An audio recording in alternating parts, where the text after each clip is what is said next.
Hello and welcome to the Contrarians, where we're right and you're wrong. I'm Alex. I'm Julio, and thank you for listening. If you like what you hear, head over to Apple Podcasts to subscribe and leave us a 5-star review. Help promote the algorithm and spread the word. You can also find us on SoundCloud to subscribe and review, and don't forget to visit our main website, wearethecontrarians.com. Follow us on Twitter at Contrarian Prime, and to like us on Facebook, visit facebook.com/Contrarian Prime. And if you have the willpower to keep up with our pretentious ramblings, you can follow us individually at Contrarian Alex for myself and at Ovnio for Julio. That's OVNIO. Now, time for the podcast.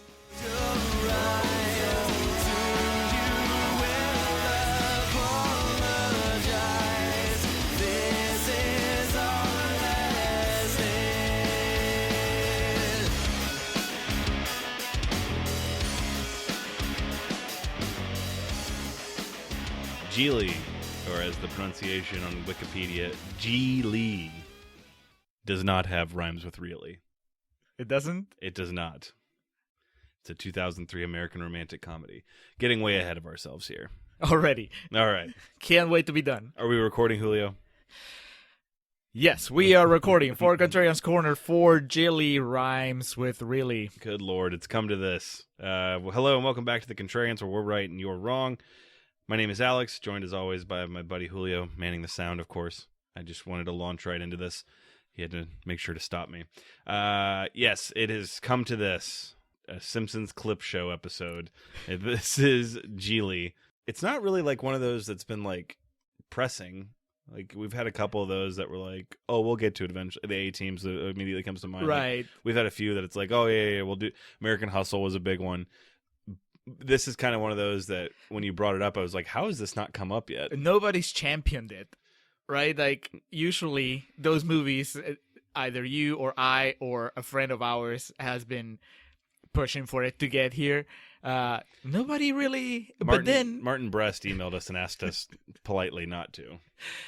He declined to be on the episode. But everybody knows it. Everybody knows Gigli. It's not that it's an obscure movie. It's just... nobody really thinks about it, I guess, until you bring it up. And then once you announce on Twitter that you're doing Gigli, then you get the responses. It was Hurricane Katrina. It came, left a path of destruction. No one's really talked about it since. But if you say, I'm doing a podcast about Hurricane Katrina, I remember. Yeah. I remember. I'll listen. I was there. Before I forget, just because it was just so adorable, Ben from the podcast Filmbusters was so excited that this episode is dropping on his birthday. He either really likes the movie or he's looking forward to see what we can do to salvage the rotten wreckage. How we can MacGyver this together. Yes. So happy birthday, Ben. This one's for you. This is for you. This turkey's for you. Gobble, gobble. Gobble, gobble. Gigli, released on August 1st, 2003. Starring, of course, it was Bennifer, if I remember correctly, what their Hollywood name was. Was it? Yeah, but this would have been during their hotness. Yeah, it was Bennifer and Brangelina. Those are the only two I remember. Hot people, they just blur together. They do. Looking at the poster here, Ben Affleck's hair is really greasy and J-Lo's ass is really popping, like I called out when we were watching this. It's almost to a comical extent. This movie was not what I would call a critical success. 6%. It stands at 6%. Have we done lower than 6%? I don't think so. Well, granted, Battlefield Earth was what? Better than this? Yes. But, that's our entire thesis. Yeah.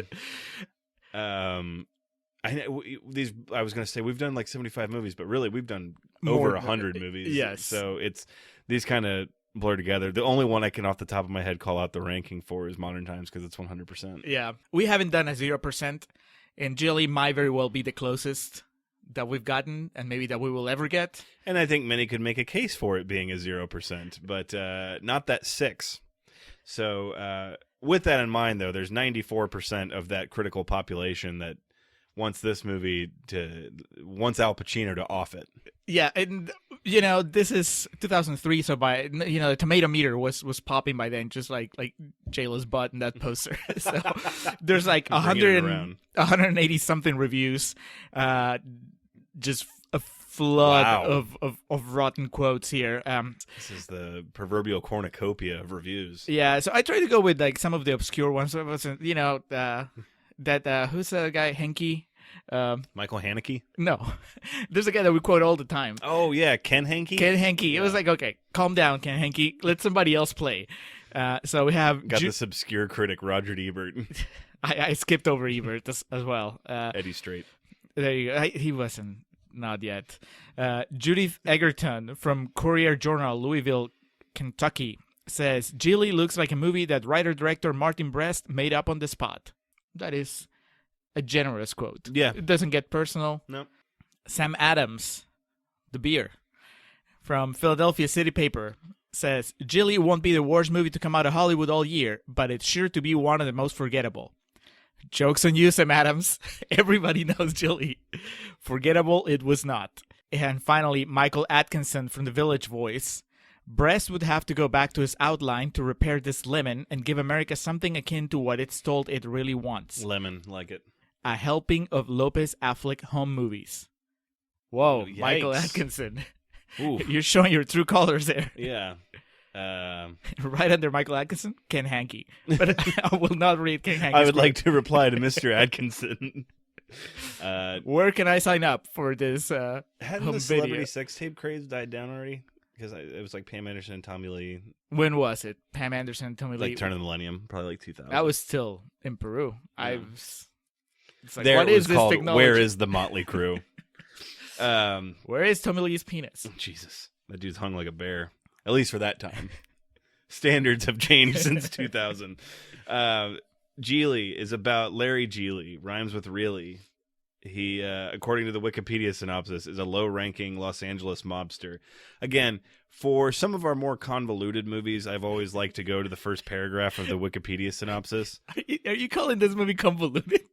I'm calling this movie, I'm calling it what it is. It's got some intricacies to it. So hang on. Are we in So it's Contrarians like- Corner, officially in Contrarians Corner, or not yet? Are we like easing into it? This doesn't ease in anything. Ben Affleck's got a guy in a dryer that he's trying to fucking get information out of. Okay, so we're in Contrarians Corner. Yes, this is where we rage against the Rotten Tomatoes machine. Make a case for a rotten movie being fresh or vice versa. So in this case, there's a lot of things to take away that are good about Gigli. Lots. We're going to make it sound fresh. Oh, yeah. If you want to know how we really feel about it, in case you can't tell already, just stick around for the second half of the show, Real Talk, where we real talk. Yeah, so it's Smoking Aces, and I forget what the other one that I've gone to the Wikipedia, It was not Speed. the Garden of Serenity. Oh, it was Johnny Mnemonic. Oh God, yeah. So closing down the trilogy. Smoking Aces, Johnny Mnemonic, and I mean, Gigli. It's got all the quirks of those two. Larry Gigli, Ben Affleck, is a low-ranking Los Angeles. There you go. It was in California. We couldn't figure out where the fuck it was the whole time. Had a brief discussion about it. Because Ben Affleck talks like he's from Atlantic City, and Jennifer Lopez It's Jennifer Lopez. is a citizen of the earth. Is a low-ranking Los Angeles mobster who is not nearly as tough as he likes to act. Louis, Lenny Veneto, and Lenny here knew this was his one shot, and he went for it. A high-ranking member of Gigli's organization commands Gigli to kidnap the mentally challenged younger brother of a powerful federal prosecutor to use as a bargaining chip to save New York-based mob boss Starkman. Just one name, like Seal. Al Pacino from prison. Gigli successfully convinces the young man, Brian, played by Justin Bartha, Doug from the Hangover series, to go off with him by promising to take him to the Baywatch. Baywatch is capitalized. As it should. Apparently a reference to the television show of that name. So we get no indication that this movie is not happening in present day, and this was almost 10 years after Baywatch was, what's the word I'm looking for here? I was going to say left a cultural footprint, but that's not to be. No, but I mean, Trinket. I think that we tend to Ornament on a tree of pop culture. We tend to assume that the world is just like our little bubble, and just because you and I just basically are just you have DVR and streaming, and basically we've managed to just block any Baywatch references for the past 10 years. That doesn't mean that there's not a section of the world that still lives on reruns and Friends references. The whole point is that Baywatch may not mean much to us, but it means a lot. It may not be on Netflix, but there's people out there that still know. Yeah. The show seems to be Brian's singular obsession. Lewis does not trust Gigli to get the job done right, so he hires a woman calling herself Ricky, played by Jennifer Lopez, to take charge. This is our title credit scene now. I think that synopsis, it's accurate. Tim as far Roth as... holds up the joint, and then we go into the movie. I think that synopsis is accurate as far as facts go. I think it's clearly missing the soul of the movie. That's it. Because really, this is just 90% at least of Ben Affleck, Justin Bartha, and Jennifer Lopez in an apartment. Yeah, I was just bouncing off each other. 70% of the movie. Yeah, and it's funny games. Yeah, but funny.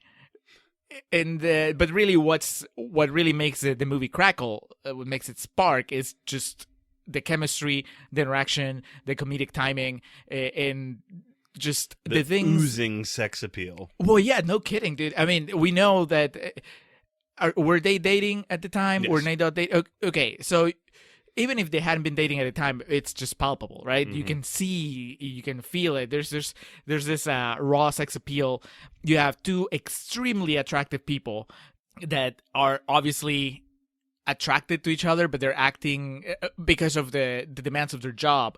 They're at odds, and then eventually, because you know this is a romantic comedy of sorts, you know that they're gonna get together towards the end. But there's that chemistry that's undeniable, like Brad and Angelina and Mr. and Mrs. Smith. There's that moment where you're like, they're fucking in real life. Yes. Yeah, you're kind of surprised, as we were, when you finally get to the sex scene and it's kind of tame. Yeah. Right, because you're expecting. I mean, of course, like you mentioned, what we're watching, we're coming off having watched The Boy Next Door just a few months ago. Yeah, and that movie took 12 years after this, and the Jennifer Lopez of Boy Next Door said, "Hold the proverbial hold my beer. I'm gonna up the game here." But at the same time, the Jennifer Lopez from Gigli, more of a badass. Oh yeah, she wouldn't have put up with any of that shit. No. All the stuff from The Boy Next Door, she would have just because she knows all that Krav Maga shit. So of course, I mean, he's a red-blooded male.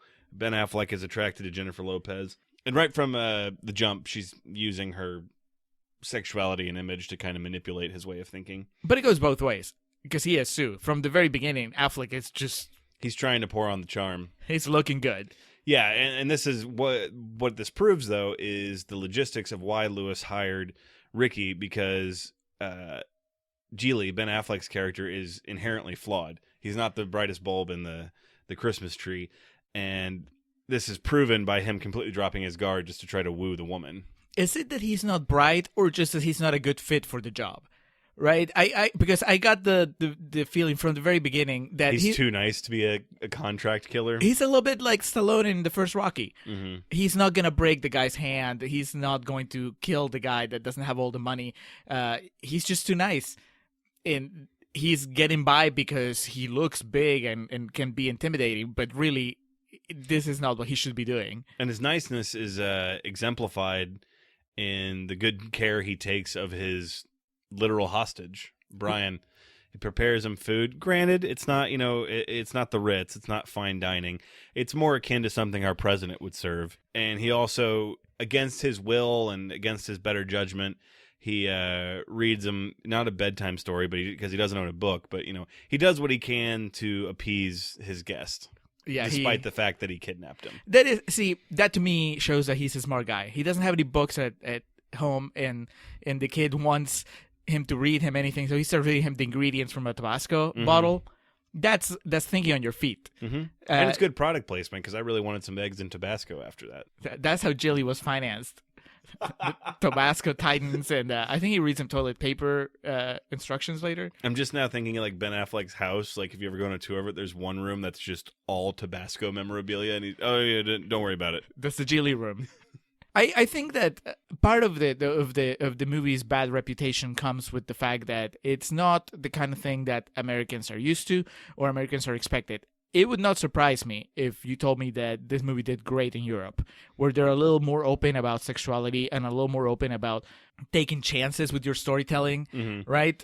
Because you're thinking, oh, look at that poster, Ben Affleck, Jennifer Lopez in a comedy where he's like a mob enforcer. This is gonna be action-packed and very quippy, and there's gonna be sexual tension, but really it's gonna be kind of like chased. And here they get into it. Mm-hmm. I mean, the time that they spent in his apartment is shall we say very productive as far as conversation goes.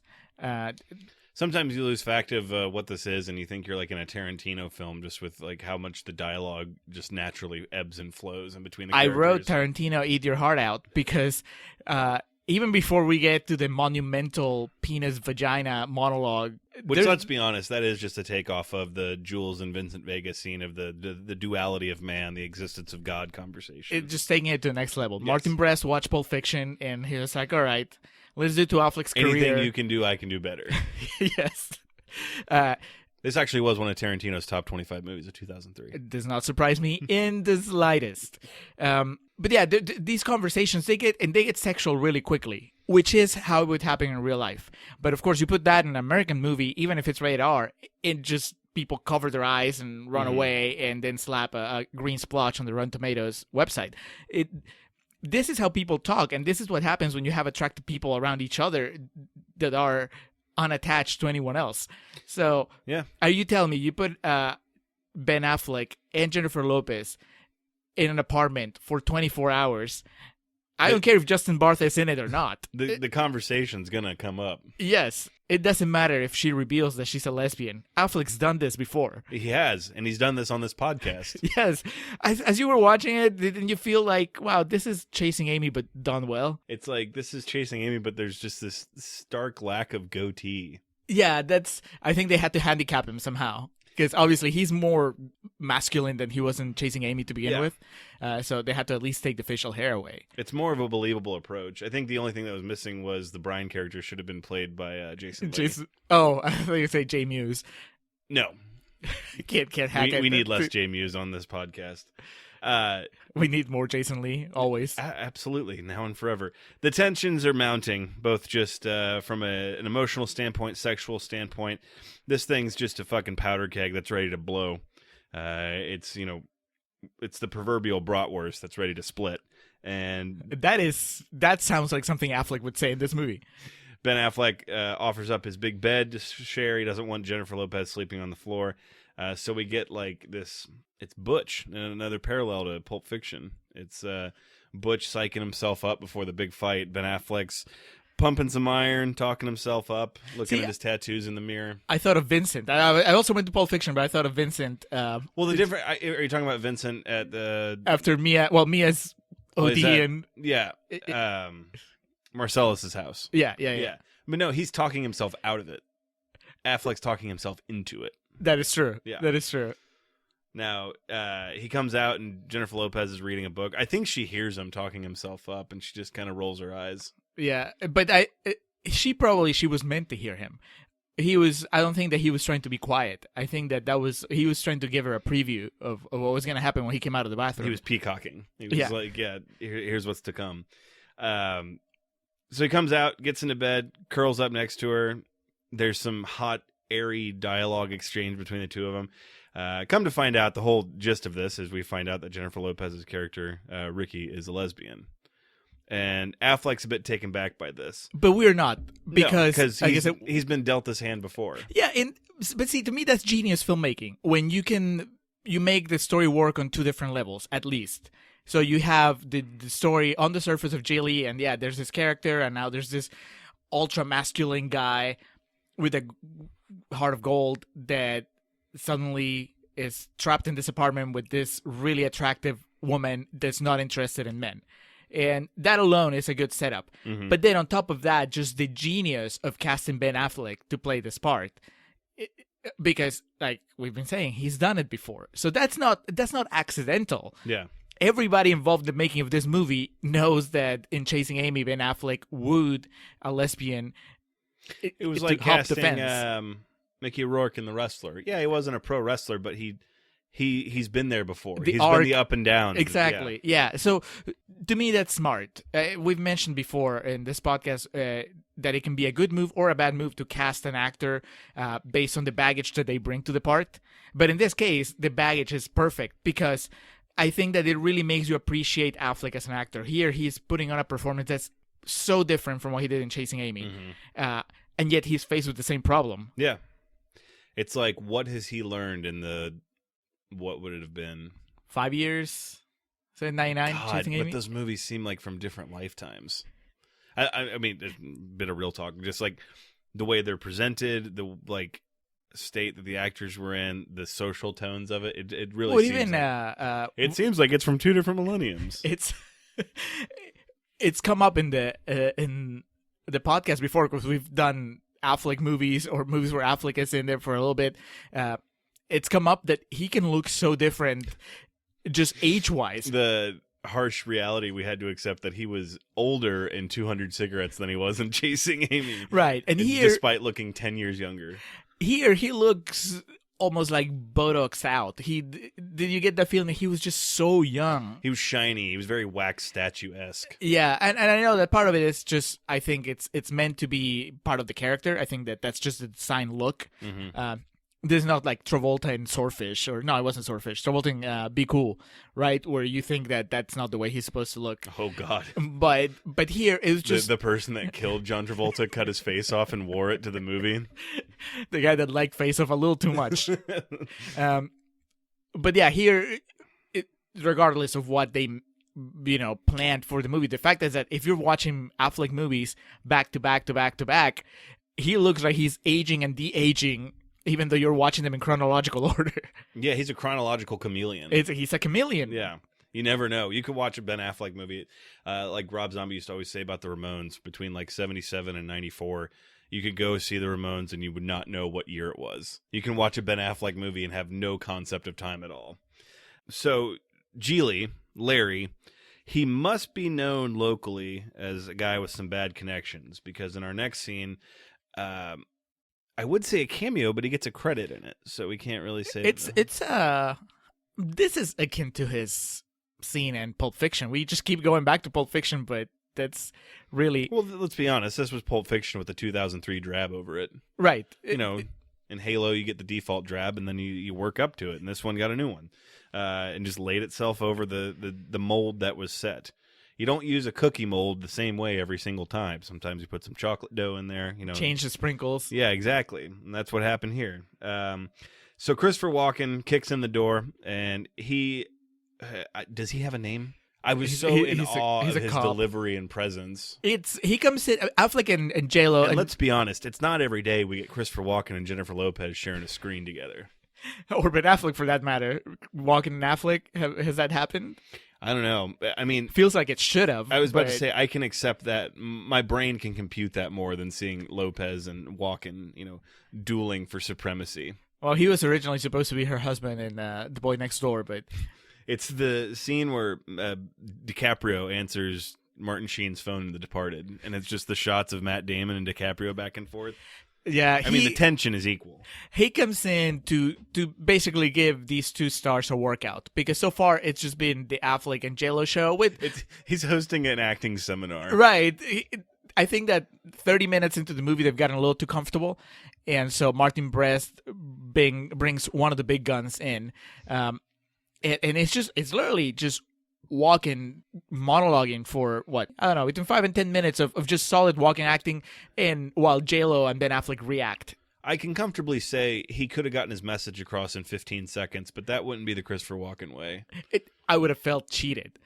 You don't bring Walken and you don't give him without giving him some chewy dialogue, right? Something that he can just really sink his teeth in and just deliver, relish some words. He gets to be cookie, right? He's drinking a coffee. It's all in the little details when you talk about great performances. He's drinking a coffee in a paper cup, and then he finishes the coffee and he crumples it. And Brest is smart enough to just let us savor that moment. He's there because he knows the word is out that Brian, the federal prosecutor's brother, has been kidnapped, and he's basically doing the old routine of like, but you wouldn't know anything about that, would you? I think he knows that Gigli's up to no good, and he doesn't do the "here's my card," but he leaves him with if you know anything, you better fucking get in touch with me. Well, because it's Walken. He doesn't just leave with that. Then he goes on this really weird tangent about eating pie. Where That's right. He looks at Jennifer Lopez, who's looking super hot, sitting there on the side, and then he goes, "You know what I really want to do?" And you brace yourself because the movie has been pretty just pulled out no there. punches. Right? You're expecting him to go into some really from a dialogue or character standpoint. Yeah, you expect him to get really graphic about what he would like to do to J-Lo and or Affleck, and instead he goes, "I'd like to walk down to some fucking bakery and get some pie," and then he just kind of goes off and is like full on walking. Yeah, God bless him. He as quick as he came, as quick as he leaves. But he did not, it wasn't in vain. He made a fucking impression. There was a smoldering crater of acting left where he left. He walked out. He gave him 10 minutes of just trailer material. Just pick any line of him and just throw it in the trailer so that people can get a feel for the movie. I imagine that was all one take too. He came in and then he looked at J-Lo and said, "That's how it's fucking done." No, he said, "Welcome to the fucking show." They called him over. He was mid-bite on his sandwich, put it down, went in, did his scene, came back out, finished his sandwich. That's, Walken got out of his car. He didn't even get into wardrobe. He was in that suit when he got there, walked onto set and fucking squared up and threw down. We continue on. Brian is in and out, and he's not consequential to the story, I would say, but he's the heart of the story. Much like acting in general, it's just Justin Bartha that's consequential. Yeah, I mean, let's take a moment to talk about Justin Bartha. He's kind of fallen by the wayside so far because we're just kind of starstruck by Affleck and J-Lo and now Walken. But really, Bartha, this movie, I just know him from the Hangover movies and from National Treasure. He's a funny, wacky sidekick, and he was in a movie with, I want to say, Catherine Zeta-Jones called The Rebound. Was he anywhere near as charming there as he is here in Gigli? No, and that's the thing. So this movie, the reason he is Doug in The Hangover is because you need someone so damn likable that there's the feeling of peril and struggle that we need to get him back. And you need to write him out of the movie so he doesn't steal it from you, right? But this movie, what it showed me was that basically Hollywood has been wasting Justin Bartha ever since, because you would think this is a star-making performance. You would think that after this... He certainly thought it was going to be. Yeah, you would think that after this, after Gigli, you would just see Justin Bartha everywhere. He was on Coke cans advertising Gigli. Collect all four. the character posters for Gigli. Yeah, the bus shelters. And Have you seen this man? Oh, that would have been a tremendous marketing campaign. I think that was the real reason why this movie bombed. It wasn't advertised correctly. Yeah, you have to make it into a game. It was like Love and Other Drugs. It's a romantic, perfect parallel. You try to disguise this thriller as a romantic comedy. It's like, no, you gotta say what it is. That's why your movie bombed. You make it like in a Blair Witch Project, where you make the website, you make people think that somebody really kidnapped this guy. You make it real. Yeah. But anyway, I think that Justin Bartha, it's not his fault that that the audiences couldn't handle the big swings. It takes courage to basically play a character like this in a comedy and manage to just tiptoe around the landmines of just political correctness, right? I mean, I'll admit it, and it happened to you too. As soon as his character is introduced, we're like, oh no, because you just feel like it's going to be in poor taste. How can you get away in a movie that's already dropped a gazillion fuck bombs before he even shows up? What's going to happen, right? How can you treat this character in a way that does it justice without making fun of his condition or whatever, right? And the movie actually does it just by letting him be just another person. Right, he likes music, he likes dancing, he likes cursing. He curses just as much as Ben Affleck in this movie. Yeah, and I think that kind of like sunflower seeds. He likes sunflower seeds, and of course he likes Baywatch, which I think that ends up being the thing that unites us all. The beach, pretty ladies, pretty men. Yeah, he does not know he's a hostage, and Ben Affleck keeps delaying going to the Baywatch. They do go to some coffee shop, the three of them together, and Brian just kind of off in the corners dancing with himself. And then this group of youths, skateboarders probably, are just blaring their rock and roll music. And Ben Affleck tells him to shut the fuck up. And it takes Jennifer Lopez going over and explaining that she studied some martial art that you can pull out someone's eye with it. She studied under Uma Thurman Sensei from Kill Bill. There you go. Basically scares him. And we get, a seminal turn of the millennium line as they exit, where Ben Affleck smashes their laptop and says, "This is," what does he say, like, suckmydick.com? Yeah, classic. Well, I think that it's a little and bit the of a Oscar commentary. goes too. If only the Oscars were that cool. I think it's a little bit of a subversion. The movie commenting on just how different it is for what it takes for men and women to be seen as cool and badass in a movie, right? Because J-Lo has to get up there and give a 5-minute speech about what she's going to do to this guy's eyeball in order to be taken seriously as a person of action, a badass. And then all Affleck has to do afterwards is just break this guy's laptop and drop a corny line. Yeah, she had to, she had to work for it. She had to carve the path for him to follow behind. We then go to meet Ben Affleck's mom. I can't remember why, but we had to make a quick side trip to her She needs house. a shot. Yes, she needs someone to give her a shot. I don't know what it is. Dude, the Pulp Fiction echoes are everywhere. Because this is Ben Affleck just giving the shot. Giving her the shot. Eric Stoltz is not there. Yeah, he's got to shoot something into her ass, and it's a very uncomfortable scene. She meets Ricky, obviously takes an immediate liking to her. Brian's just wandering around her house. She doesn't seem to acknowledge or know that he's there, which brings a whole separate question into the fray, is if Brian really exists or not, or if it's just someone that only Gigli and Ricky can see. Regardless, it could just be that she's so concerned with her husband, or her son meeting a woman and becoming a husband, that she just fucking laser beams in on Jennifer Lopez. And then they start talking about, being experimental. Yeah, having relations with women and how men have their limitations. And I think Ben Affleck gets the big, oh moment. He gets a Travolta beat. He does. Yeah. Oh, my God. I love Affleck, but there's no way he could pull that off. It's true. I mean, he did what he could in this moment, but he does not go full Travolta because he can't. That is interesting. I did notice that Brian is barely acknowledged in that scene, but for that matter, he's barely acknowledged in most scenes.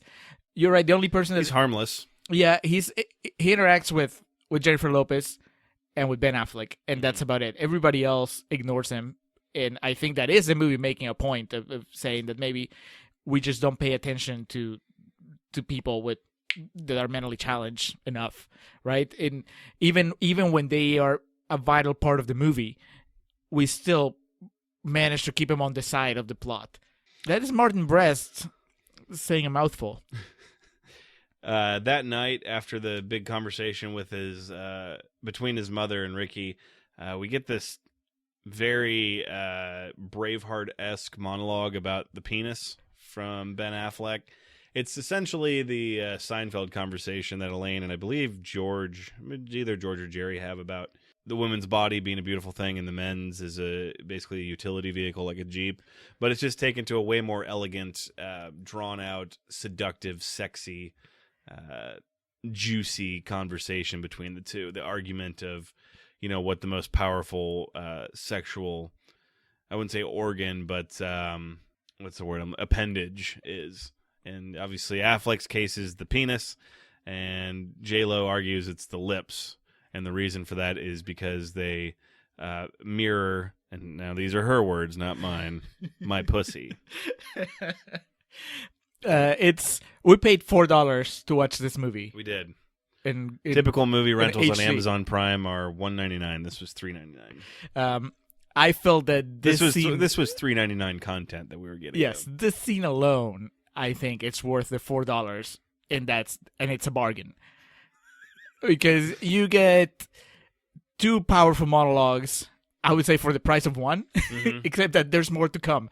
But yeah, I mean, this is Affleck and we're J-Lo. burying the lead of this, though, in that this is all good. This conversation is being had while JLo's doing sweaty hot yoga lit by the moonlight. By the time she finishes her speech, when she goes, "My pussy," and she's covered in sweat, Affleck's reaction is the reaction of every male in the audience, and probably every female as well. He does have the vapors. Yes, he loses all confidence as she goes on, which is great. That's great acting. I don't understand how this could be turned into a punchline unless you are just completely in denial of what good acting is.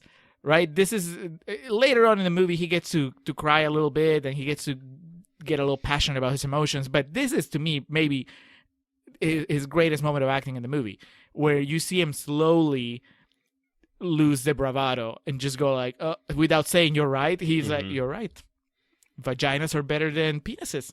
So we go from the heat of the night, the hot, sweaty summer air, to the cold, stark reality of the next morning when, is it Lewis, their boss? Yeah, the guy that Lewis. We haven't seen before. We'll never see him again. Lenny Venito. Calls and says you got to cut off his thumb. Brian, that is who he's referring to. You know, Gigli opening weekend, Louis Venito, he hosted SNL. He was the big get. Oh, God. If only. Says he needs to cut off Brian's thumb and mail it to the prosecutor because basically they need to speed up they need to get Starkman out of the clink. So while they're debating on how they're going to solve this, wouldn't you know it, Joey Lauren Adams shows up.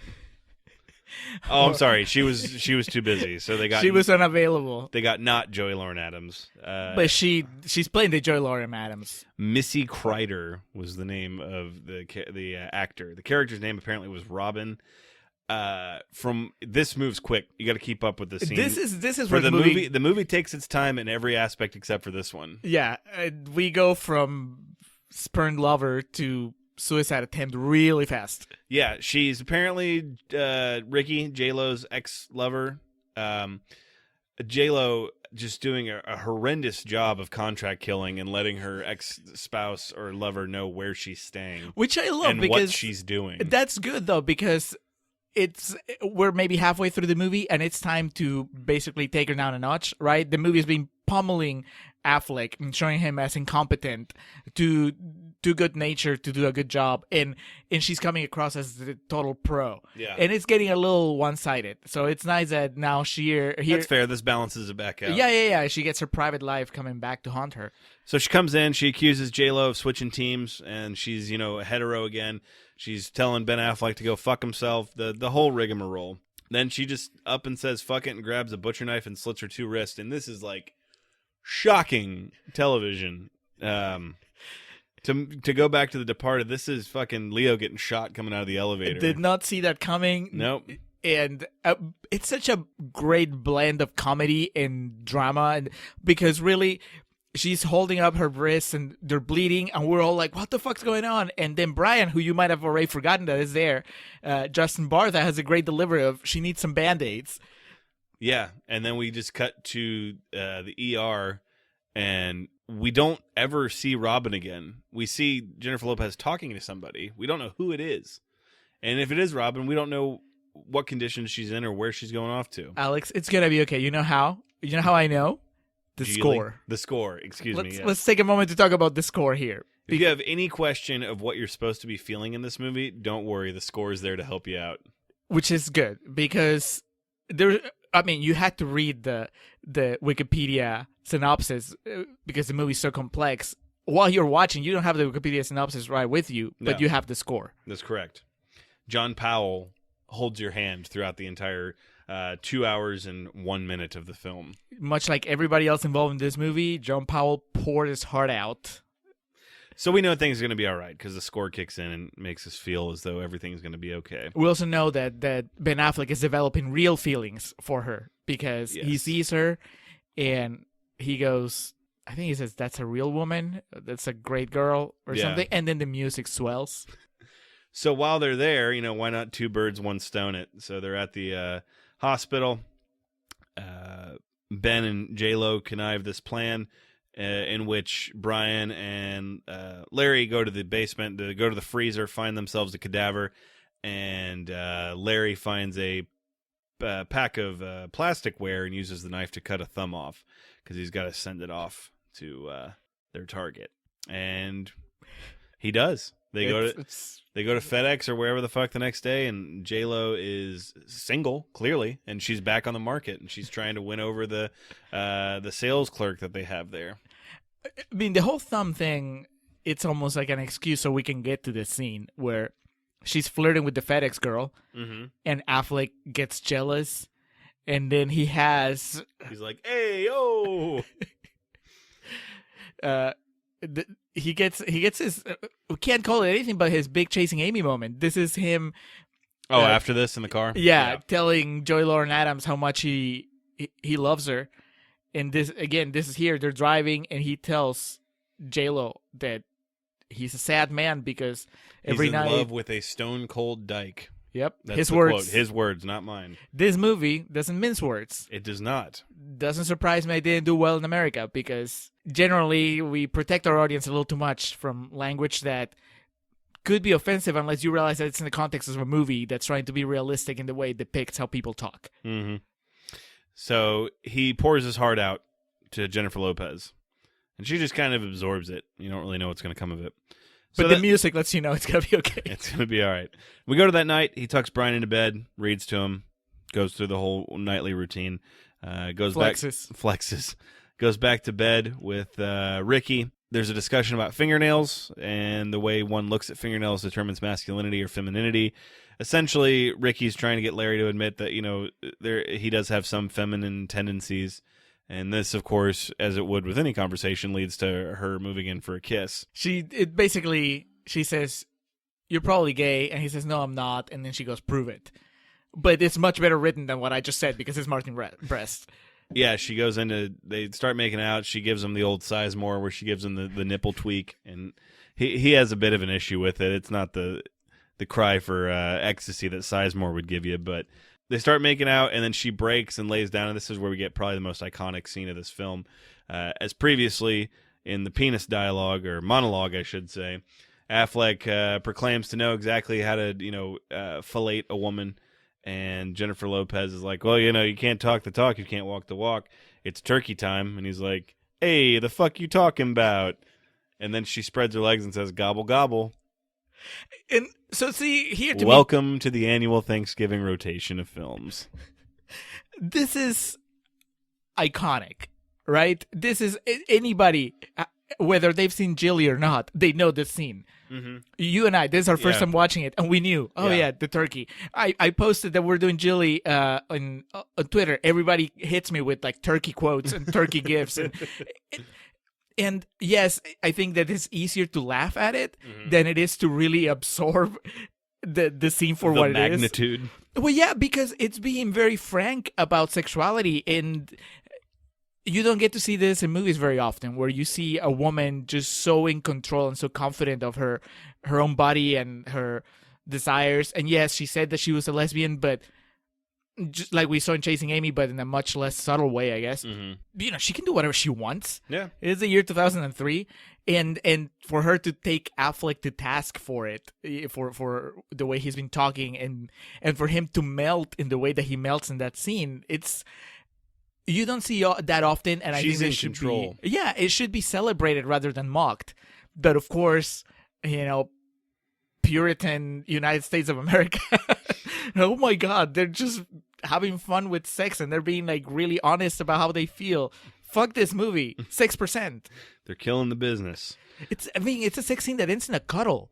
Mm-hmm. You don't see that very often. Yeah, and he is elated by this, and she knows she's in control. She says something like, "I want you to be my bitch," and he is. He takes it. Yeah.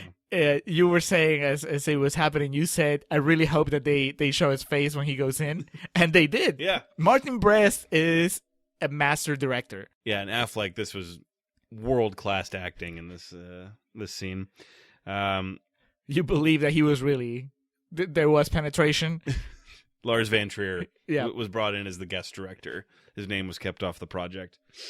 Not too long to linger in the after orgasm, though, as the next morning they're summoned to meet with Lewis and the mob boss. Al Pacino's in town, baby.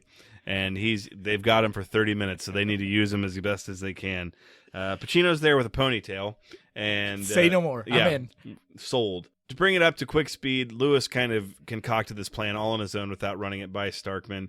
He did not approve of the kidnapping of Brian, and this is excellent because you would think that this movie has such a flawed script your first time watching it and thinking, why would they do this? This is going to get him in such deep shit because it's a federal prosecutor. Pacino takes the time to tell you how dumb they are for doing this.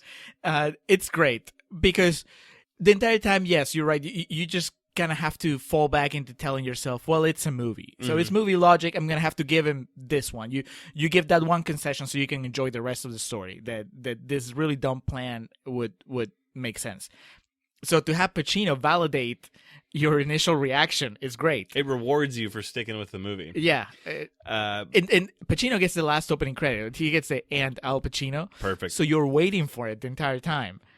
He says, I didn't approve this, but regardless, I didn't approve it, and the finger you sent in, the fingerprint doesn't match. So even though I didn't approve it, you still fucked it up, so I'm mad. So he just fucking shoots Lewis in the head. What was the gentleman's name? I keep skipping it. Lenny Veneto, we hardly knew ye.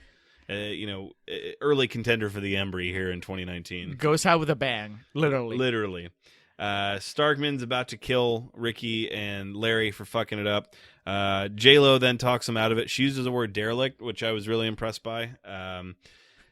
She uses it properly. And she does. God bless her. She just says, if you let us go, we'll make sure that kid's in a position where he can never testify against us. Also derelict. Yeah. Pacino goes, can you spell it? Use it in a sentence. This is the grayest I've ever seen Al Pacino. Would you agree? Did you have that same thought? Yeah. It's like, man, he's always black hair. Mm-hmm. I mean, in more recent movies, black hair. Again, I don't think he went through wardrobe or makeup. Right. It's just like walking. He got just off the came plane, said, I'm not going to do a Pacino. He just went and grabbed the unfinished sandwich from walking. Here we go. Cheerio. So he lets him go. He shows mercy, and then he, much like walking, class is dismissed. Gone in a flash. So they're going to take Brian back to where he needs to go, back home. And he's, kind of bummed by it because he's become friends with Ricky and Larry. Larry does right by Brian, though. He teaches him how to talk to a woman. Because as we've learned through this, and if you've been keeping up with the podcast and Chasing Amy, if one person knows how to talk to women, it's definitely going to be Ben Affleck. Yeah, I think we've seen his whatever evolution. end of the spectrum they're on, he knows how to penetrate it. 200 Cigarettes, Chasing Amy, Reindeer Games. No matter where you look in Affleck's filmography, he knows his way with the ladies. They drive by the beach, and they're like filming a music video or something, and Brian thinks it's the Baywatch. And again, you're not really sure what's going to happen, but then John Powell comes again in with the music. I'm glad you brought it up because I didn't want to bring it up again. This huge orchestral crescendo that it builds to. You know that everything's going to be okay. It's the best movie nomination clip. Yes. Where the car is going and there's a close-up on Bartha's probably best moment of his performance where he's smiling and yelling and pointing at the beach. Standing up in the back of a convertible. There's like the element of danger with it too. He's laughing. The music soars. J-Lo is laughing and then Affleck is confused. It's just a combination of elements. It's just basically, this is the movie. It's the sum of its parts. And they pull over to the beach. Affleck gets on a payphone, calls the federal prosecutor's office, basically to just lead them on to the scent, as it were. He hangs up on him before they can get a name or anything, but basically tells Brian, hey, I think your brother and his friends are going to be here really soon. So there's the emotional goodbye with Brian. He wanders onto the beach, uses some of the advice that Affleck gave him about talking to women. He becomes part of the Baywatch. Back on the... He learns that in the end, the Baywatch was inside of him all along. He was the Baywatch. Ricky and Larry have their tear-filled goodbye.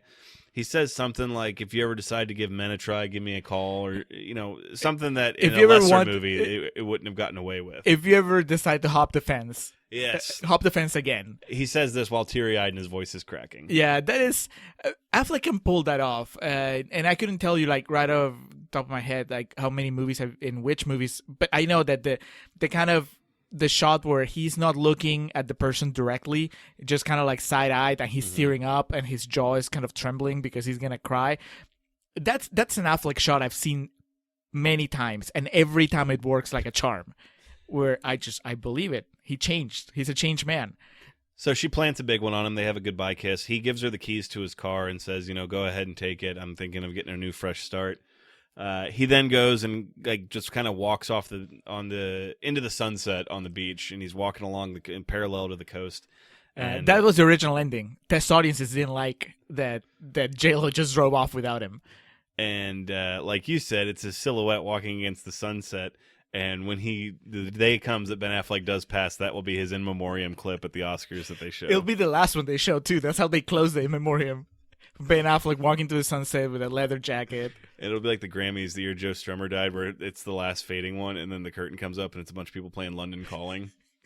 Everyone will just play London Calling for Ben Affleck. It'll be Justin Bartha introducing the clips to begin with. He was my friend. He's gone where my career did several years ago. Oh. Boo. I like Justin Bartha. I thought I'd too. made that clear. Yes. Let's wrap this up. And then his car pulls up back alongside him, and J-Lo's in the driver's seat and says, "Michelle's my real name. Get on in. Let's get out of here, cowboy," etc., etc.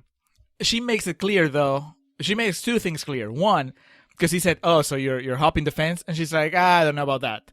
Right? Number one, I am not just completely changing my gender preference for you. We're going to see where this goes.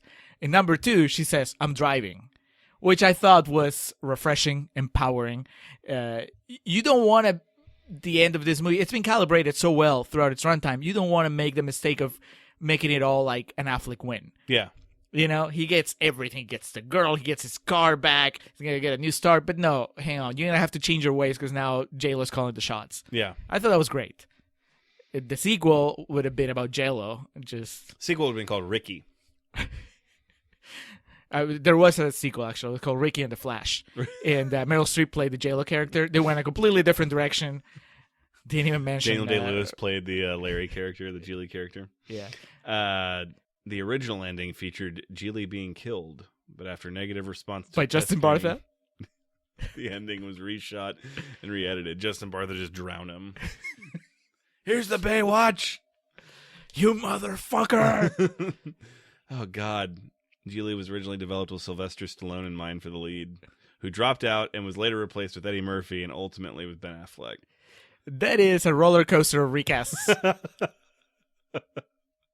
Hey, you're a lesbian. Where were they gonna go if Affleck dropped out?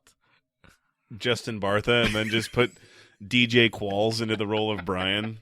Brilliant. That's you're dipping your toe into real talk. Halle Berry was invited as the female lead before dropping out due to scheduling conflicts with X2, but was replaced by Jennifer Lopez, who signed in late 2000 for a reported $12 million. Both her and Ben made $12 million. Yes. That's sweet. So wraps up the tumultuous journey that was Gigli.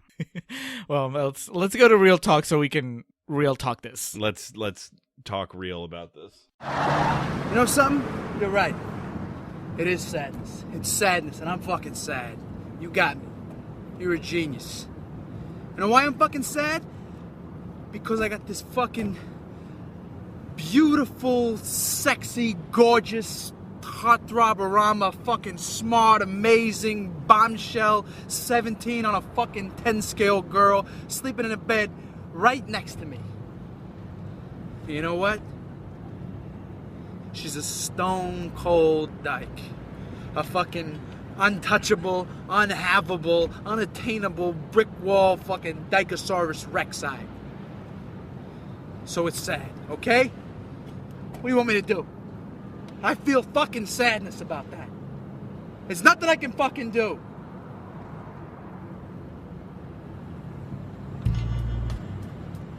Not only is she a major babe, but I really like this girl a lot. A lot. I mean, she's not like anybody else I ever knew before, and that's a completely fucking new one on me. I don't even know her real fucking name. So there you go. Oh, and in case you're interested, my life sucks. All right? Stick a fork in me. I'm done.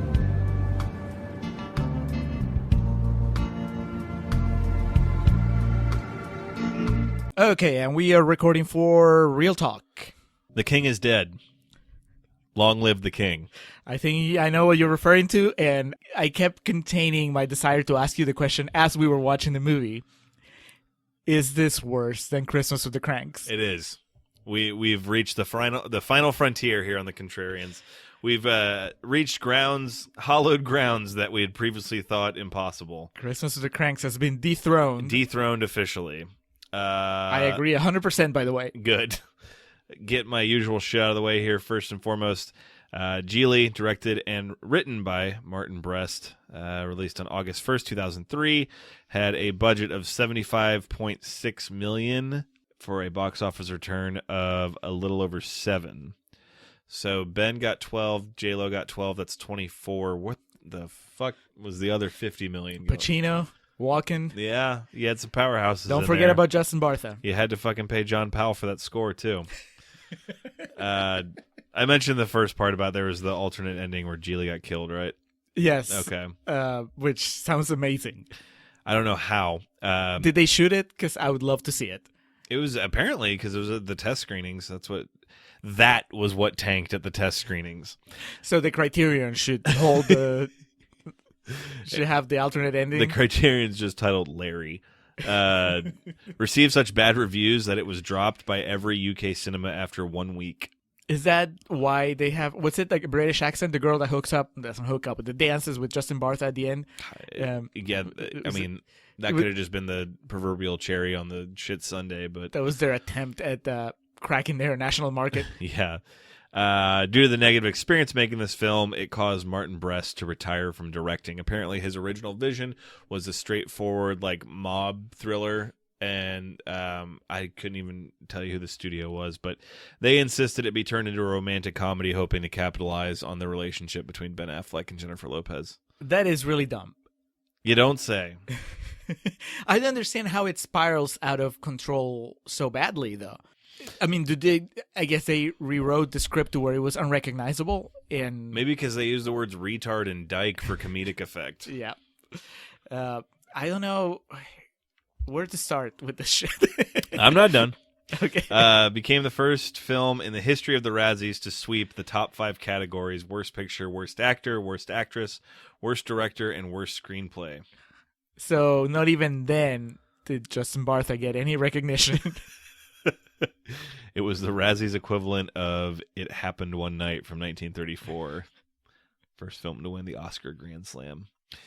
Everyone was complimentary of working with Martin Brest. I guess he just didn't enjoy it. Poor guy. He just kept going because everybody was having such a good time. He knew that this was going to be terrible, but... Yeah, he was very bummed out by it. I don't think there's anything else really worthy of recognition outside of, as we've talked about numerous times on this podcast, Gotti, how they spun it.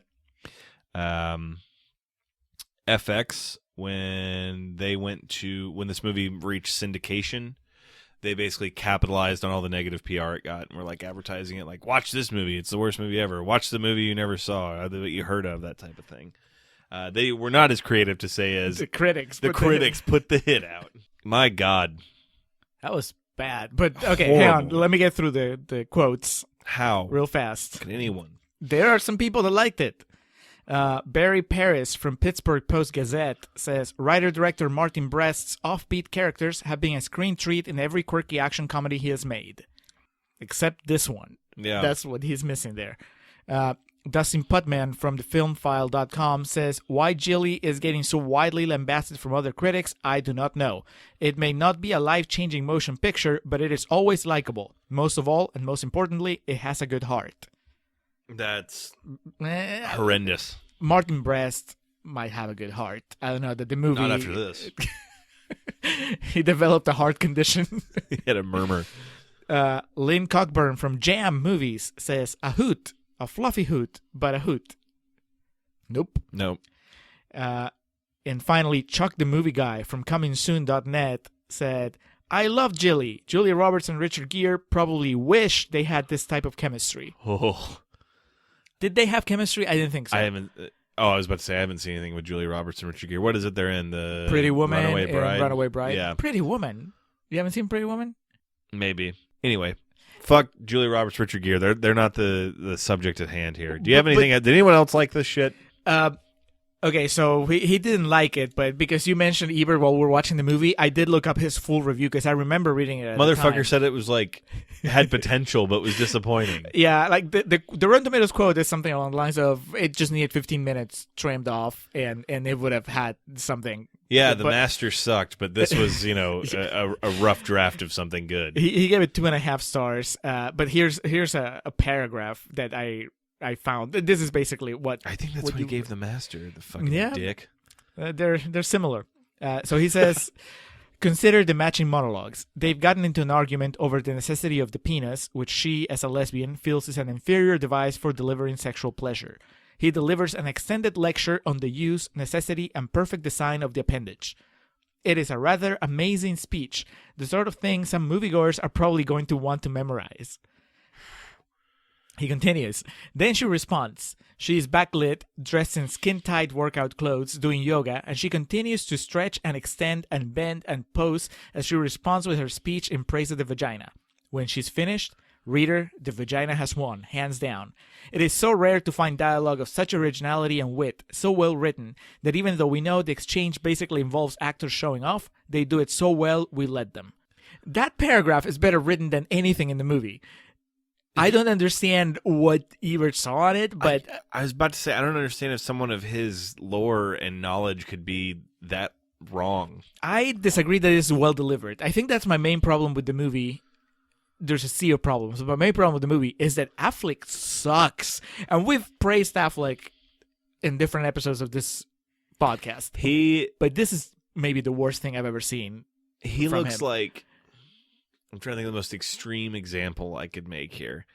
He's like fucking, he looks like Daniel Plainview with his performance in Reindeer Games compared to him here.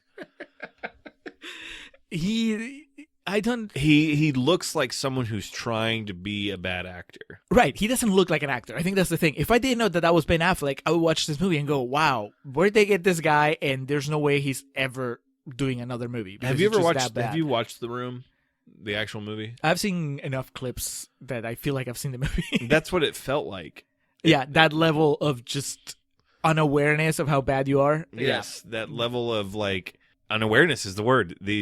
You're trying to deliver this fucking stupidity, but like acting, and it's just like, what the fuck is going on?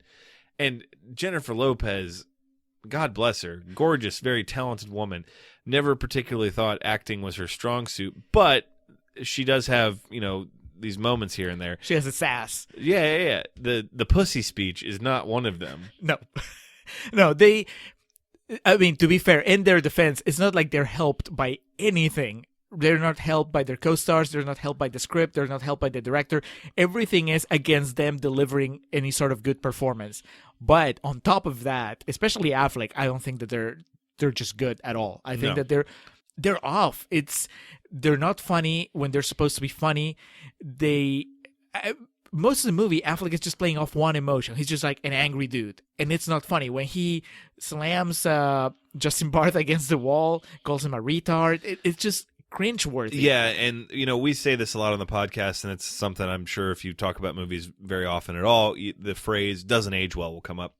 There was never an age for this because they really do like. Dyke, retard, like those words they use are things that spawn from basically insult and not necessarily, in some cases, hate speech. Some people do use that as hate speech.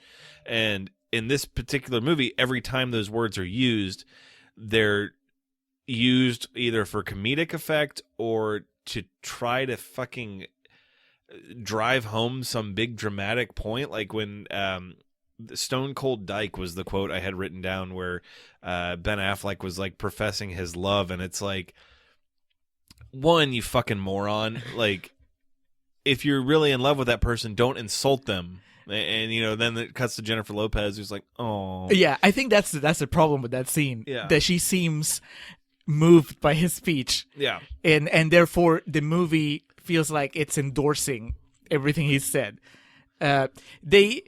All that being said, nothing can prepare you for Al Pacino going, "The retard." It's like, dude, what the fuck is going on? That's the last like mind fuck of the movie of like the that Pacino scene. appearance. Like I'm just like still in awe of this in a no good way, and it's also I think part of it is you and I had never seen it, Right. but You're I still heard processing it. Yeah, I had heard the legend. Right. It's one of those movies that I naively. The naivety of man, I was like, oh, it can't be that bad. It has to be fun in a way. There's nothing fun about this movie. No. I have no desire to, like, The Room is one of those movies that I really don't have a desire to rewatch, but I can get, like, the fun of it. I understand why people would watch it over and over again. Yeah, go like the Draft House to watch or some shit like that. I have no desire to rewatch this movie and don't know why anyone would do it. It feels like... it is one of those comedies where the punchlines don't land, so it just feels even longer because it's just a whole bunch of failed punchlines tripping over each other. A lot of reaction shots. Yeah, reaction shots and just like the pause for the laugh track that never comes. It's that kind of experience. It's also, it kind of feels, and I understand now, if Martin Brest says that basically the studio took the movie away from him, right? Yeah. And it's not what he wanted because it's just such a conflicting set of tones, I guess. I almost feel like maybe it would be better if they had fully committed to making Ben Affleck a complete asshole. And yes. So he speaks this way because he's just a complete, unrepentant, like, reprehensible human being. And, in that case, one, he doesn't have those sweet moments sprinkled throughout the movie, and he doesn't have, like, this full-on redemption at the end. But whatever change you see at the end, maybe it's enough and it feels more real because you've actually connected with this guy that's really bad, right? Really reprehensible. You can see from the opening scene of what the original idea was. Like, he's this wannabe hard ass. Will threaten violence, never really go to it, but then immediately is, my name rhymes with. It's like he's fucking Ross Geller, and it's just so. That was like, I was like, Jesus, the first time he dropped the R word, I was like, what the fuck, dude? Right, because it was played like for giggles. Right. And before that, you're thinking he's kind of harmless, right? He has this opening monologue that's just kind of, we're going to be that kind of cutesy thing. Yeah. I don't know if it's just a problem. I mean, it's like I said, everybody had a hand in making this suck, but it's also that it's just that Affleck can't sell being an intimidating, what would you call it, enforcer or whatever? Because I had trouble. Can. I mean, I Not didn't. Here. Right. Yeah. I didn't buy him when the movie opened, which is what made me think, okay, well, that's part of the joke, right? That he's not, that he's a big guy that can't really be tough. But then the movie doesn't really follow through on that. No. And then, like, there's no hope for J-Lo at all in that, this smoking hot woman that gives away her location at all times is a contract killer. Yep. Yeah. Now, you can forgive all that if you're saying, well, that's just the hoops we have to jump through so we can get them both in the same house, because the real story here is a relationship. And the real story is that these two tough people open up and learn from each other. But then we have to pile on, she's a lesbian. Yes, number one, that's a misfire, right? Mm-hmm. I can't imagine, imagine that Chasing Amy doesn't exist, and you don't have the baggage of Affleck already having a movie in his filmography where he seduced a lesbian and made her go into a relationship with him. I refuse to believe that was part of the Sylvester Stallone or Eddie Murphy script. Like, that's something that someone just added. Like, he knows how to do it. He can adapt on the fly. Yeah, now that we're in real talk, that's such a bad idea, and I can't believe that got greenlit. Remember how Ben Affleck I can't believe this movie got greenlit. You're right. Okay, so everything in general. But the lesbian thing feels unnecessary at best. You already had set them up as characters that wouldn't be interested in each other than they're attractive, right? Of course you want to fuck Ben Affleck. Of course you want to fuck J-Lo, because especially the way they look in this movie. Goddamn. They're constantly showing off. Fucking Jennifer Lopez. She's like laying down her sleeping mat and like her pants are half off. Right. It's the movie is shameless, and at least we'll give him this. They do the same thing with Affleck. Mm-hmm. You get to see as much of Affleck's body as you do of J-Lo's. But you didn't need to make her a lesbian. And if you're going to make her a lesbian, what point are you making? Really? You're fucking diminishing your point, Right? Because her ex-lover is someone insane that tries to kill themselves. Yes, and like that. I don't mean to cut you off, but it's like of all the things this movie makes light of, they also make light of suicide. Yeah, it's a throwaway. It's a throwaway moment. that in the end is played for a punchline. Oh, she needs some Band-Aids. And then bitches be crazy. That's basically the tone of it all. Yeah, and then she finally decides to sleep with him after he gives her that speech in the car. And what is that? I don't understand. It's not even a pity fuck because she seems to be into it. That JLo performance, it does a disservice to, I guess, what was originally presented as a strong character, because she just melts because the script needs her to melt. It's time for her and Affleck to hook up, so she just seems to forego everything that she'd been saying and the way that she'd been acting up till that point, and then she decides, well, no, I'm gonna have sex with him this time. And then because he's sad. The infamous turkey timeline, like that is something Seth MacFarlane would write and think is funny. Like that's like the epitome of lazy. And like what makes me so like what's really made my fucking blood curdle watching that is Jennifer Lopez delivers that line as best she can. Right. She was doing her best. And not even like I think she thought it was gonna land. Like, and that's what made it hurt me. Like, it didn't offend me; it hurt me. But that line can work in a completely different movie, and especially okay, that line works in Superbad. Yeah, that line works if you're dealing with like a fucking crass. I'm trying to like Rebel Wilson in a movie could say that line and it would work perfectly. Right.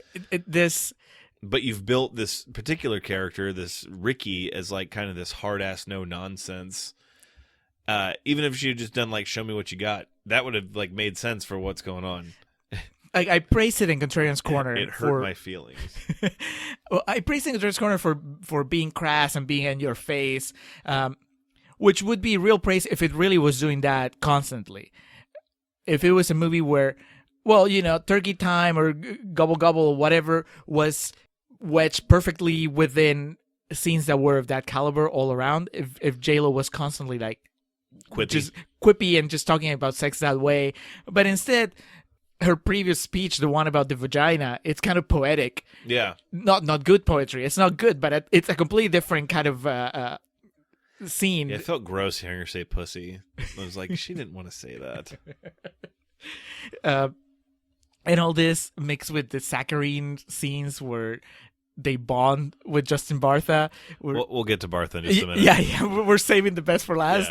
Yeah. If that relationship is the center of the movie and that relationship feels fake, it feels like it doesn't make any sense, then the movie doesn't work. And like I will say, the one positive thing or one genuine thing I will say about this is, as funny as it is, like I think the climax, the epitome, the apex, the zenith of the horrendousness of this film is the turkey timeline. But immediately following that is the best part of the movie, where Ben Affleck does, in my opinion, the only real acting in this, because he had talked up his big like head game in the scene prior, and then he plays the role. And I think I can relate to this as a dude, because I think pretty much every dude has been in this situation of talking up a big game, be it sexual or whatever, and then when they're actually faced with it, have to talk their way out of it and be like, well, I said this, but you might have been right with what you said earlier. It's a bit of a handicap, and it's about a 15 to 20 second sequence where I was like, I bought that. Yeah, that's the only thing in the movie that I've bought. The 20 seconds where Ben Affleck is not just relatable, but you understand exactly where he's coming from, and like, oh yeah, I buy it. His performance, it's suddenly enhanced just by the fact that his character makes sense. Yeah. And then they just go into a really bad sex scene. Yeah. That's for a movie that's just so crass. They try to make some artsy sex. Yeah, scene. they just have the fades. Yeah. They try to be like fucking holier than thou with that. Within like 10 minutes earlier, he was squeezing his mom's ass in a thong, like shooting her up. Yeah, but the sex scene, JLo's still dressed. Yeah, remember she never even takes the robe off. Well, it's just classy. I know part of it is just that The Boy Next Door already happened in our minds, and so goddamn, we've seen much steamier. All sex fucking scenes. hail. We did skip over that, and like I was just almost grossed out. Like the actress who played his mom, not grossed out by her, but just like I don't know. I can't tell what's played for last. But you know what I'm talking about? Where he's like, she's got like her thong and he's grabbing her ass. It's just and, dumb like, comedy. Yeah. It's just a cut. So yeah, he gets off the phone and he's like, "Oh, I have to go see my mom," and then cut to his mom's butt as he just gives her a shot. And she's wearing this pink thong, and it's like, what is the tone of this fucking movie? Right. It's this like the kind of jokes you're gonna make. Oh no, but this then movie also... opened with him threatening to torture this guy, and now it. Now, of course, get short. Like it wants to be get shorty in almost every aspect, but fails at every fucking turn. Well, it's not witty enough to be get shorty to begin with, and even I don't care what Ebert said on his review. I mean, the dialogue is not good. No, not even when they get to the monologues, and everybody gets their monologues. So Walken gets a monologue, Pacino gets a monologue. Obviously, Affleck and J-Lo get monologues too, and they never really rise over just what he said, letting the actors show off, but you're letting them show off with bad material. Yeah. So before we get to the main event, you did bring up Pacino and Walken. Is this proof you can give them anything and they'll still just make it? I'm not saying they make it work, but it's like, man, there it is. Okay, so yes. I guess yes, begrudgingly. Yeah. I still think they're terrible, especially Pacino. But he's not terrible like Affleck has been terrible. Right, Pacino. I mean, he's an actor. He acts. I think it's like despite it, it's still they come out looking like the beacons of the movie, despite the material. Yes, they're stronger performers, and maybe because they're more experienced, they can work a little more magic with the shitty script effortlessly. Yes, but it's still just unnecessary. Of course, by the time Pacino shows up, you're just so tired of the movie that I had no patience for this 10-minute scene. It's just Pacino being Pacino and yelling, and yeah. And like all jesting aside, like for an A-list cast and all this, Walken is so much exponentially. I realize that's redundant. He's exponentially better in Joe Dirt, for example, than he is in this. It's like. And I guess the difference would probably be he read that and he's like, "Yeah, this is funny. I'll give it something." Here he's just like, I'm getting paid." Yeah, he comes in, he does a whole bunch of exposition, and then he has fun with his exit, which is what I called out in Contrarians Corner. Yeah, when he like the crumples pie. the cup and Yeah. goes with the pie, and you're like, "What the fuck is going on? Can we just follow Christopher Walken for the rest of the movie?" I think it's very clearly Martin Brest bring them in to like liven things up. Mm-hmm. Especially Walken, because he has no relevance to the plot or anything. It's just, well, now here's Christopher Walken for 10 minutes. And then Pacino's scene is not earned because old Lenny Verito, or my computer's dead, so I'm not sure if I remember his name, but Lewis, the guy who it was all or nothing for him. Right. Pacino's scene's not earned because he comes across as like this psycho and he kills him. And like, so then it's like, oh, okay, we may have our one serious character in the movie, and then just because J-Lo uses the word derelict, he lets them go. Yeah. That's. I was trying to remember what made me so mad, and one is that she doesn't even make a reasonable argument. Right. 50% of Pacino's speech, his monologue, is him telling you how much of an asshole he is, how much of a badass he's gonna kill you, and then he kills that guy, and then J-Lo just disarms him by what, being J-Lo? I mean, there's not even a hint that okay, he's doing it because it's a pretty girl and he has a soft side, in him or anything. He just, you're right. It just, well, we need to wrap up the movie, so it doesn't make sense. All right, Justin Bartha. Moving on, Doug. I like Justin Bartha. Not in this movie, but I mean, I like him in National Treasure. I remember National Treasure, the first one. The second one sucks, but in the first one, he kind of stole the movie for me. Do you remember him? Mm-hmm. He's funny. He's just the funny sidekick. He's quippy and nerdy. And there's a reason Todd Phillips cast him three times as Doug. As Doug, because he's likable, he's charming in very short spurts, and he's sympathetic as well. In each Hangover sequel, I've been disappointed that Doug doesn't get a bigger role. I always think this is the one where the one that gets lost is someone else, and Doug's going to be part of the movie. That's what they should have done. Here, man. It's not his fault. I'll say that much. I don't think it's his fault. I think that once he was cast, he's doing the best he can to attempt to play a mentally challenged individual. The problem is the movie surrounding it tries to make fun of that. Yes. And you can't fault him for going for it, because also 2003, we were 4 years out still from The Hangover. You got to think this dude's mentality was young in Hollywood. He saw the director, the actors involved. This is it. Right. I got to fucking swing for the fences. Go big or go home. This was his Ethan Embry moment in Empire Records. Yes. I need to make my mark. Yes. I don't know. I don't even know that he succeeds at that, though. No, and he succeeds at going for it. The problem is like the material, and a phrase we like to use often on here is, it would have worked in a different movie. I don't even know if this would have worked in a different movie. No, I think that, well, yes, in the sense that if he was in a drama playing a mentally challenged person, I mean, he's an actor, he actually, maybe not, because I don't know if you noticed, but I felt that he started the movie playing it like somebody that was just borderline, like can't even function. Yeah. And then by the end of the movie, I know that he's supposed to be more comfortable in his surroundings now that he knows Affleck and Lopez and everything, but he's a lot more socially open. Yeah. By the end of the movie, and I didn't feel like that transition was earned if it was supposed to be, or if he's just supposed to be the same person that Affleck kidnapped at first, then he just did a poor job keeping continuity of his performance. So maybe not even in a drama, but no. And the biggest issue is in a better movie, this type of role and this, especially his performance, might have been able to be reined in a bit better to where it's like literally out of control here, and the approach to it surrounding it, the people, the way, like the other characters, the way they approach him and talk to him, it's so offensive. This movie, for all of its marks being a bad film, the material can be interpreted as being very offensive, and rightfully so. But it's also because it's not just so much that the characters. I'm okay with Affleck being an asshole and pushing him around and calling him names, as long as the movie is not okay with it. Yeah. But the movie will spend shots, a long time on shots of him acting silly and like, oh, isn't it funny how the guy that's mentally challenged is just like dancing around? That's not Affleck. That's the movie doing it. Yeah. It's the movie trying to tell you, it's trying to manipulate your emotions to who you like and what's funny and what's not.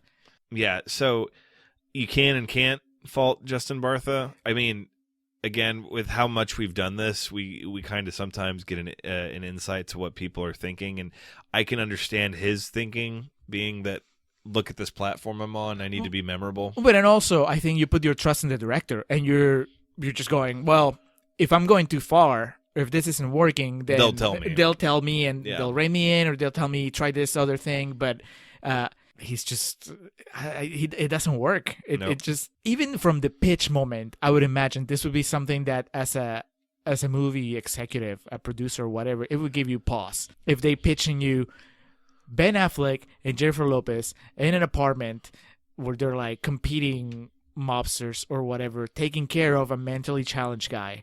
You'd be like, oh, well, okay, that sounds like a thorny pitch. This is a comedy? No, wait. She's a lesbian and he wants to have sex with her. But it's directed by Martin Brest. Okay, I guess he knows what he's doing. So that was a really good segue. We didn't even plan that. But the line I thought of when we were watching this and that I stick to is, we've covered so many movies that we were left asking why. I think here we're left asking how.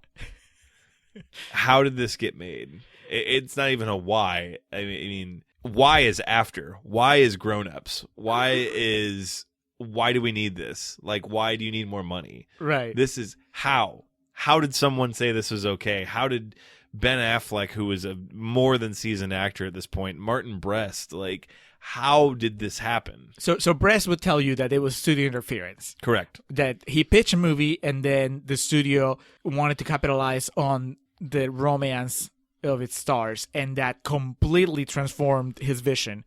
I guess it's possible. I would hope Ben Affleck's excuse was he was blind in love. Same for J-Lo. Yeah. Like, we were just having a good time. Yeah. I made a movie.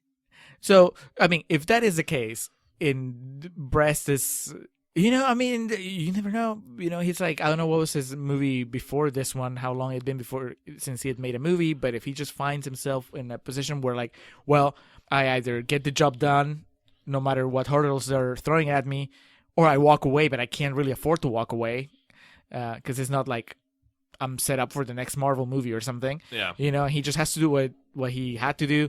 Then maybe it's all on the studio and whoever was giving those notes and whoever decided that this needed to be a J-Lo Affleck romantic vehicle instead of whatever it was supposed to be before. That said, whatever it was supposed to be before, it's still kind of a similar pitch, and that's still a hard, like, guy kidnaps mentally challenged guy, and then what? And he's holed up in his apartment, and kooky character actors visit him.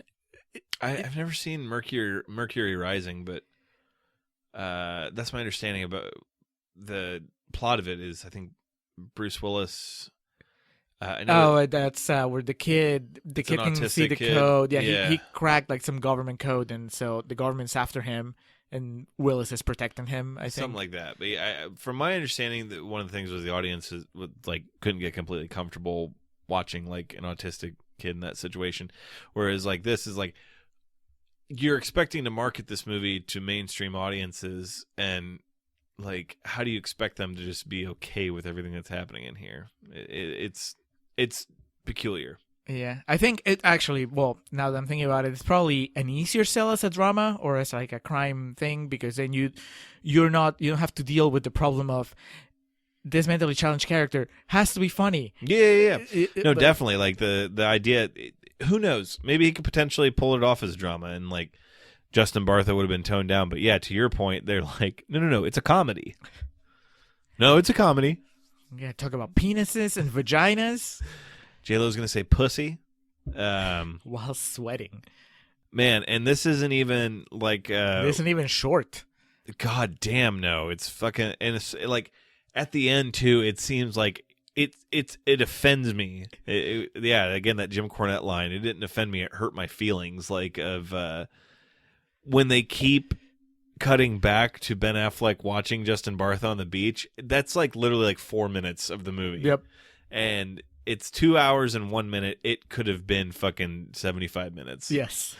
With the first 14 minutes we got through, like, because the reason I know that time marker is apparently that's when Jennifer Lopez shows up, and you could have gotten through that in 30 seconds. Yeah. There's really, you just establish. They spent a long time establishing Affleck and the bad guy, his boss, Louise. Sorry, brother. We already forgot your name. We know you went for it. Did he go for it, though? Yes. And when he had to sit there playing dead and holding his breath. God bless him. No, he went for it, too, because when you're playing dead, you usually just do the eyes closed. He has eyes open, rolled back, mouth agape, and the fucking blood is dripping down his face. Okay, he was sharing the screen with Pacino there, though, so I think that maybe he upped the game. Yeah, but before that, he's just a generic... I may want to call him mobster, whatever he was. I mean, it was not... Whatever this movie was. So, I guess coming around to... I already addressed this, and I think it answers the question if we say it's worse than Christmas with the Cranks, but there's like nothing redeeming about this. Like I would... The Affleck 20 seconds. The 20 seconds of Affleck where he sounds like a real person. But, obviously Empire Records, I have my sentimental attachment to that. But, the bad movies we've covered that there's things to go back and enjoy. Even the Boy Next Door, I remember the case I made for that in Real Talk on that episode was that it was so campy and bad that I could see it becoming like a cult classic because there's like fun aspects to it because it never takes itself too seriously. Nothing of that in this movie.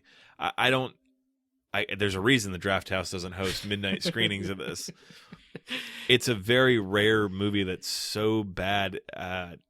Jesus Christ, dude. Like everything I read about it, most quote unquote reputable lists have it in the top 10 worst movies of all time. It's really that bad. It was not a fun watching experience, and not even watching it with you and kind of poking fun at it as we were watching it. It just still... I hate to say it, but like the only other movie we've watched together where we didn't even have fun together was Christmas with the Cranks. And even then, I think that there was more, more going on. It just felt like at least we were moving. Yeah. Here, it just like, God, we're still in that apartment, and I don't even know when this we're is getting gonna, out. Right. I know that Christmas is coming, so it will end at Christmas. But with it's just J-Lo and Ben Affleck at the apartment. And I really thought early on in the movie when Walken came in, I said, okay, this is the structure of the movie. They're just gonna be here, and people are gonna come. And yeah, go. they're gonna keep bringing in the character actors, and that was huge. The fact that neither of us had seen this. Yeah. Probably for the better, because I would hate for you to have to rewatch it, and I know I would never rewatch it again. I can guarantee you, if this was one of those things where like it was homework, where I had to watch it on my own and you did, I would have just read it online after about 20 minutes. I feel bad.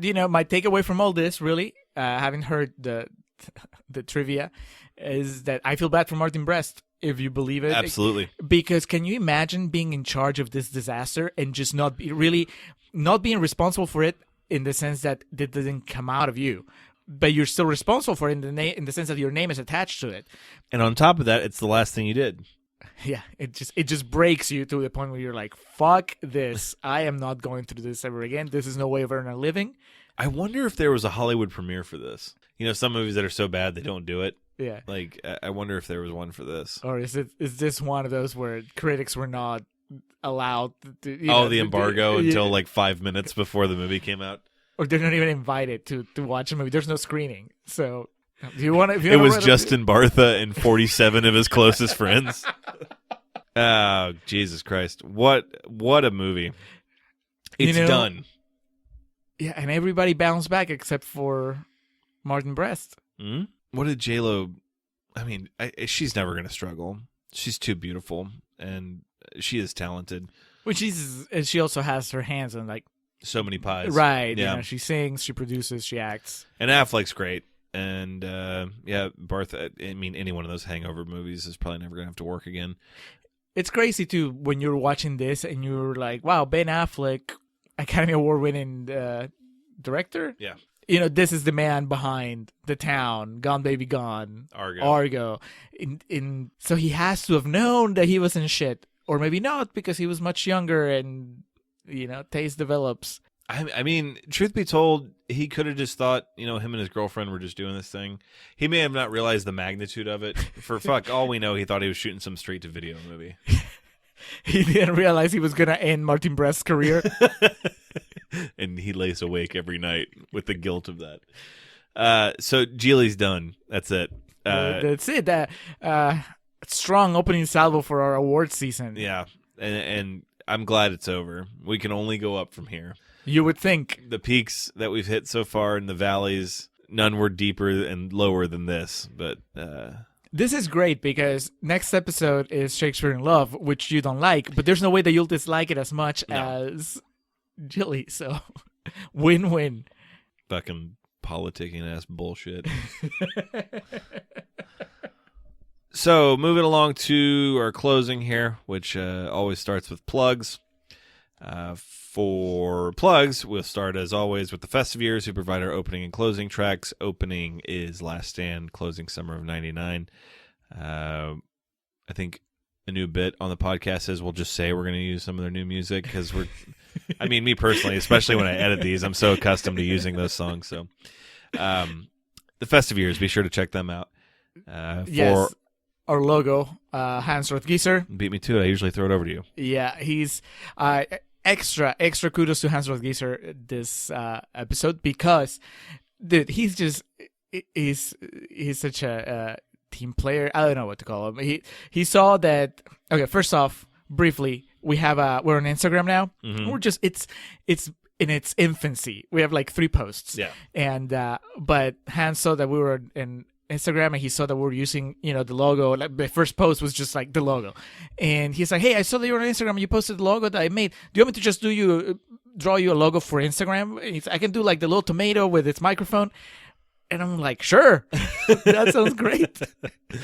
So it didn't even take a day, and he sent me the new drawing. God bless. I haven't posted it yet, because the idea, what I want to do with Instagram, and you've seen it now. Anybody that checked our Instagram already, It's at Contrarian Prime, and I'm just putting like little clips and Audio clips. audio clips of episodes. And what I want to do is just do half and half. So half is the picture of the movie we're talking about. The other half was going to be our logo. But now that Hans has done that, I think next post is going to be a variation of our logo, our Instagram version. And so great. Thank you, Hans. You have yeah, absolutely. Thanks, man. You're very talented. Anybody that needs a logo can contact him at Mildemonios on Twitter. That's MILDEMONIOS.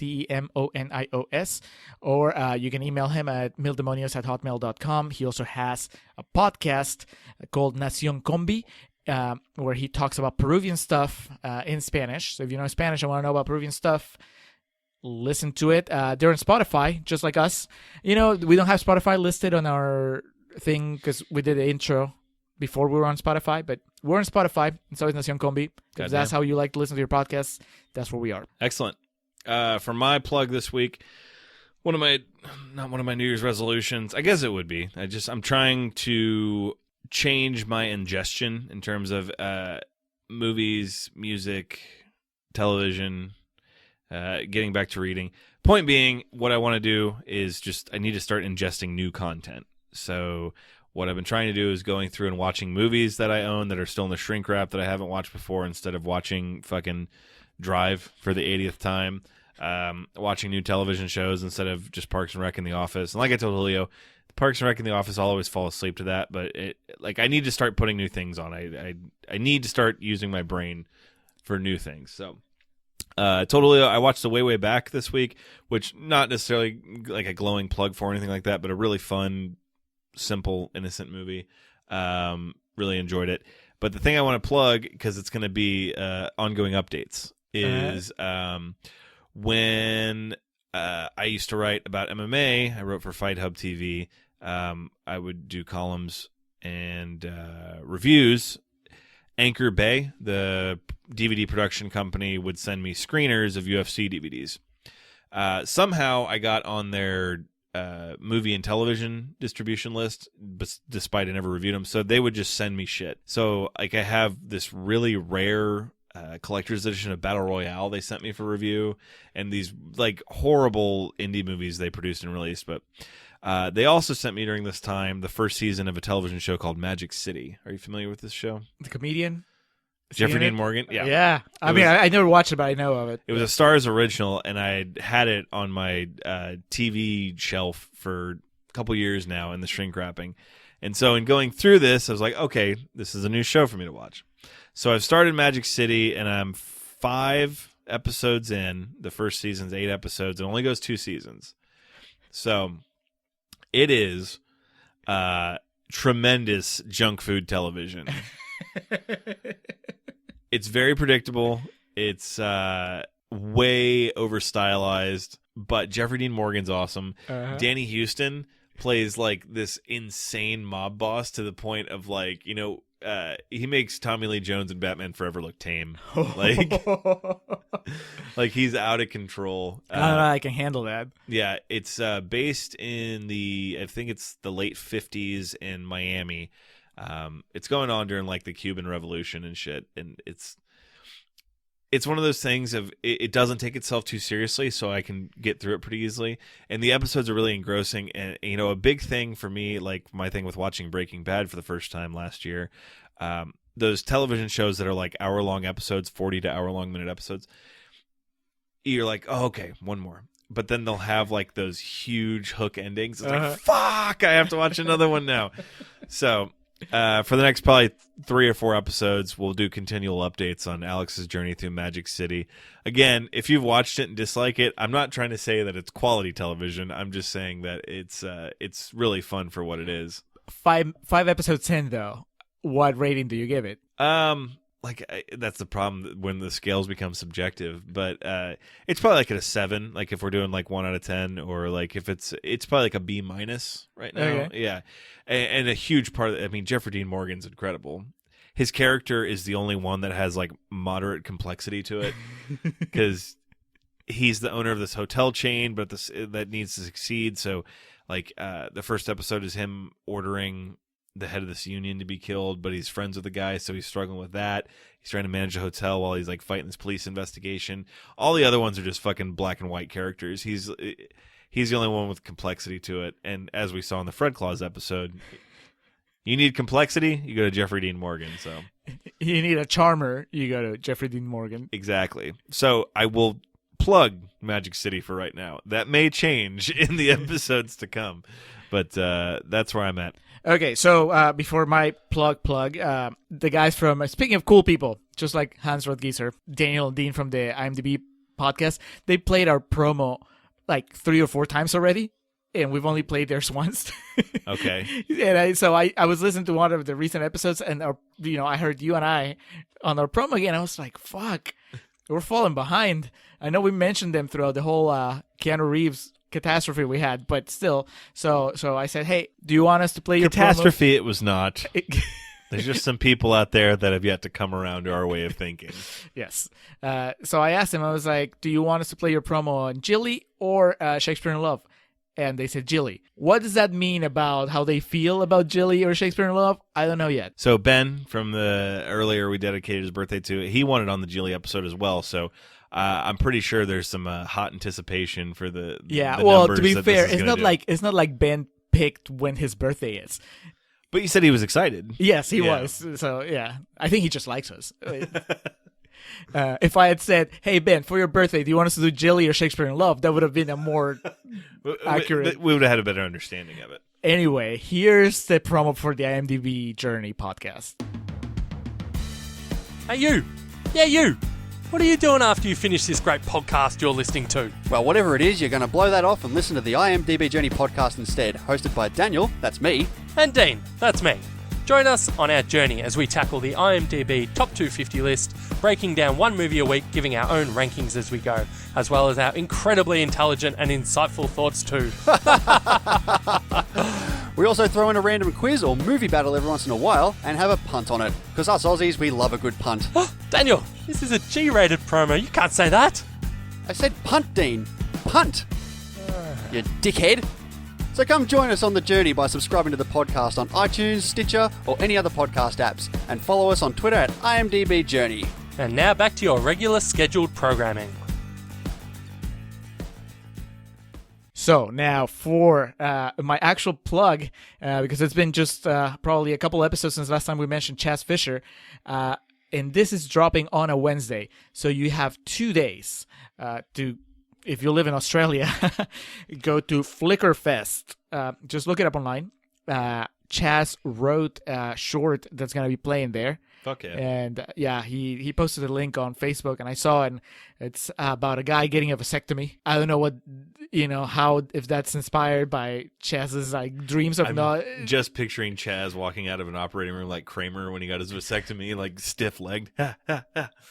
I mean, he just posted something on Facebook. I don't know if you saw something about how like 10 years ago he was working at a law firm and trying to write scripts for a living, and 10 years later, now he's still working at a law firm and writing script for a living, but he has 2 kids. And, he wrote a script about a vasectomy, so... Read between the lines. Yeah, it's supposed to be funny. I'm sure it is, and they're showing it at this Flickerfest. It has 2 showings, and one of them is on Friday, so I'll put the link up, but also you could just do your homework and Google it if you're in Australia. Wherever it is in Australia that Chaz lives, I don't know. Australia is just Australia to me. There's Perth, and there's... Melbourne. Sydney. The Outback. Jesus. But anyway. Just coming across as extremely xenophobic right now. Just Americans. Yeah. Trump seeps in. You think you're resisting it, but it just gets in your brain. No. Anyway, that was my plug for the episode. Cool. Well, that was Gigli. It took a lot out of us all. I think we're better people for having gone through it. I mean, we crossed it off the list, right? It's just now one of those movies that you don't have to assume that it's as bad as people say. You just know it's as bad. Yeah, I was about to say, no, you know it is. So I guess like Plan 9 from Outer Space will be next. But so Shakespeare in Love will be next, and we'll continue on our award season story arc. But that concludes Gigli. That's going to do it for Real Talk, and that's going to do it for us here on The Contrarians, where we're right and you're wrong, and we will catch you next time.